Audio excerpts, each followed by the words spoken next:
السلام علیکم ورحمۃ اللہ وبرکاتہ۔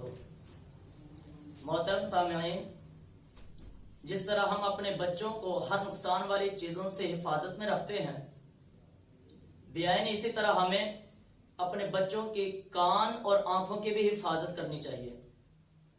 کیونکہ ہمارے بچے آج جو دیکھیں گے، جو سنیں گے، کل دنیا کو بھی وہی دکھائیں گے اور وہی سکھائیں گے۔ مثال کے طور پر میں آپ کو ایک مثال دے کر کے بات سمجھانا چاہتا ہوں کہ یہ میرے ہاتھ میں ایک گلاس ہے اور اس گلاس کا کسی شخص کو کوئی دوسرا نام یاد نہیں ہے۔ کیوں؟ وجہ کیا ہے؟ اس لیے کہ جب ہمارے بزرگوں نے بھی بلایا تو انہوں نے بھی کہا کہ بیٹا گلاس لے کر کے آؤ۔ والدہ نے آواز دی تو والدہ نے بھی کہا کہ بیٹا گلاس میں پانی لے کر کے آؤ۔ استاد نے بلایا تو استاد نے بھی کہا کہ بیٹا گلاس لے کر کے آؤ۔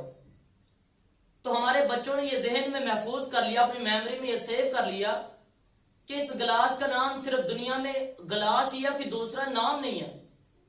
جبکہ حقیقت یہ ہے کہ اس گلاس کے دنیا میں 3000 سے بھی زائد نام ہے۔ آخر اس گلاس کا صرف ایک ہی نام یاد ہے، کوئی دوسرا نام یاد کیوں نہیں ہے؟ کیونکہ انہوں نے اپنے بڑوں سے یہی دیکھا، یہی سنا ہے۔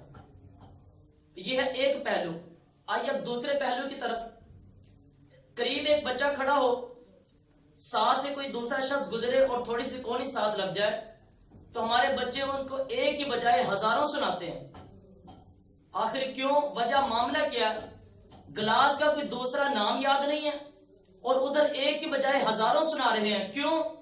اس لیے کہ انہوں نے اپنے بزرگوں سے، اپنے بڑوں سے یہ سیکھا ہے کہ ہمارے بزرگ اور ہمارے بڑے، ہماری سوسائٹی اور پبلک ایک کی بجائے ہزار سناتی ہے۔ کوئی اینٹ مارتا ہے تو اس کا جواب پتھر میں دیتے ہیں۔ تو اس لیے محترم بھائیوں، اگر ہم چاہتے ہیں کہ ہمارے بچے اچھے تربیت یافتہ بن جائیں، سدھر جائیں، اعلیٰ اخلاق کے حامل بن جائیں، تو سب سے پہلے ہم اپنے آپ کو تبدیل کریں اور اپنے بچوں کے کان اور آنکھ کی حفاظت کریں۔ اللہ ہم سب کو عمل کرنے کی توفیق